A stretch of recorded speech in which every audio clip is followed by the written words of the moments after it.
box. I'll show you a closer photo of it in a second. In fact, I can maybe just lift it up. Oh la la! So you can have a look. See, right? Lots of bees on there, and they're quite angry. They're running out of space. So we've given them a good smoking. I'm going to smoke them some more. And then what I'm going to do is I'm going to actually place the new box right next to it, but with the entrance facing the same way. And then I'm going to open it up and make sure it's ready before I start. Okay. Sorry about that.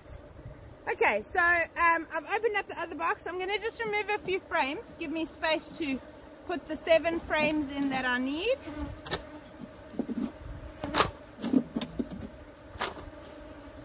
Okay, use a bit of smoke again. I like to work on my knees because I'm hardcore like that. So we're actually in Mtinzini, in the north coast of KZN. These hives were caught not far from here in Gingendorfu.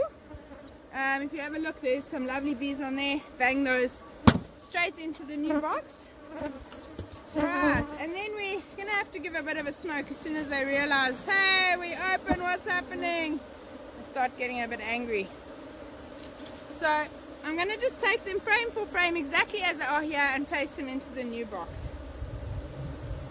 Make sure you loosen the frames apart, especially if the catch boxes have been up in a tree or something. Sometimes the comb is cross-combed, so you need to make sure that you take a proper look before you just start ripping out frames. Otherwise, if they are cross-combed, you're going to just rip this hive to pieces, which we don't want.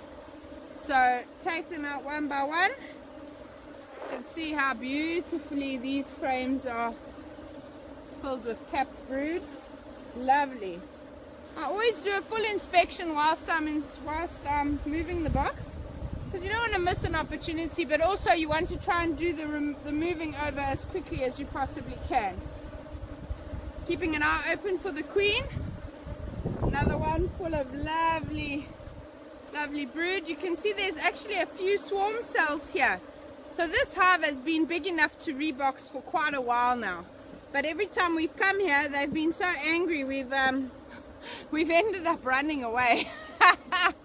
So today we're just pushing through the pain of stings and whatnot just to get this work done. Here you can see there's a full frame of honey here. I'm not going to remove this from them. I'm going to leave it in the box, but I am going to make sure that there's a bit of space between.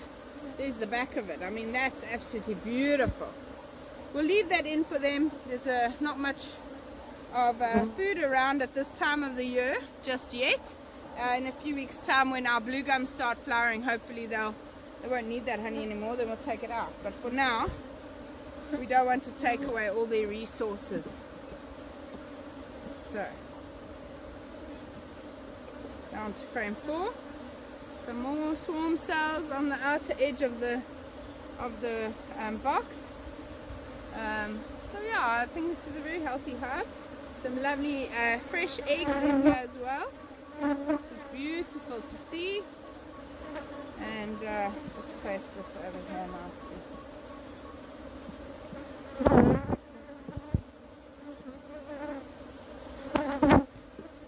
Another beautiful frame of brood and some lovely honey on top. Seeing a bit of pollen there as well. So all in all, a very healthy hive. And as you can see, there's also a lot of bees on here, so I'm definitely not too worried about them. Oh, that is really stunning. So I'm going to actually stand up and just bring this a bit closer for those of you who don't know what you're looking at in terms of brood and so on.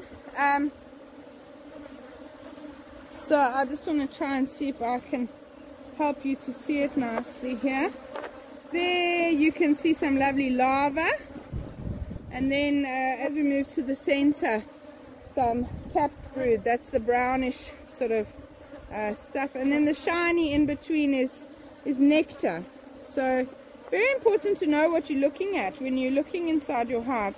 Often people who've attended my courses have said, oh, they've been doing bees for ages, but they actually haven't been properly inspecting their hives. Okay, good. Let me put this frame inside here. We're just about done. Yeah. Alright, sometimes you've got to give a bit of pushing and pulling here, especially in South Africa. Our bees love their propolis.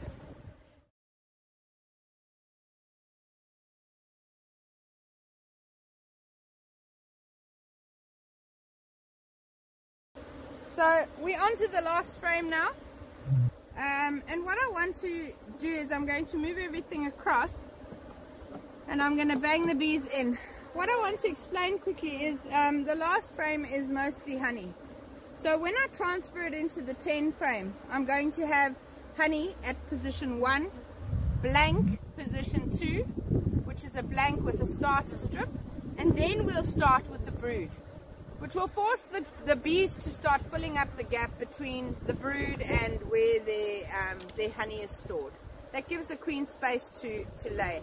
What I'm also going to do on the opposite side is we'll have a frame number 10 will also be honey, frame 9 will then be a blank frame, and then I'm going to shift one other frame in. This is how I do it. I'm not sure if it's 100% correct, but I find my bees, especially in these hot areas, they actually quite enjoy this. So I'm going to move one frame of brood over. So again, it'll be number 10 will be honey, number 9 will be blank, number 8 will have brood, number 7 will be the other blank. And then we'll empty these bees into here. They don't like the spaces, it's hot, it's humid here, and the bees will very quickly fill those gaps up for us. So yes, let's do the last little bit now.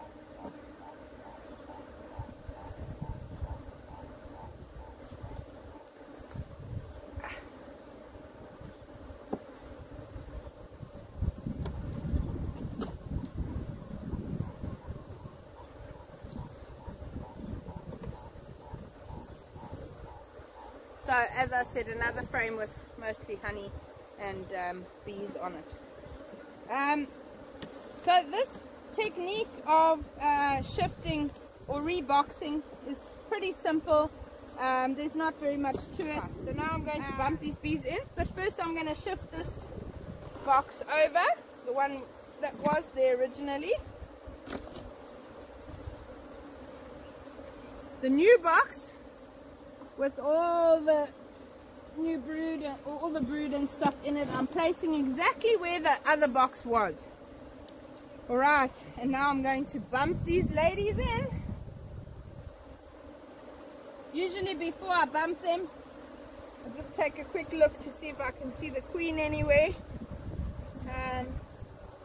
If you don't see her, it's not too serious. This method is pretty steadfast. So what I'm going to do now is I'm going to bump them in the front of the box so that any ladies that fall off will climb back into the box quite easily. Give a little tap onto the corner so that all the bees collect over there, and then pour them in. Another quick bump. Right. And we're done. We'll place the lid on top. As you can see, it becomes quite a noisy affair. Just put the lid on nice and easily. Don't panic when this happens. The bees will dissipate in a few minutes and they'll all come and collect on their new box. They're just a bit disorientated. So that's one successful reboxing, all done and dusted. We placed this box just a little way away so that the bees that are left in there know to come to their new home. That's it for now. Cheers!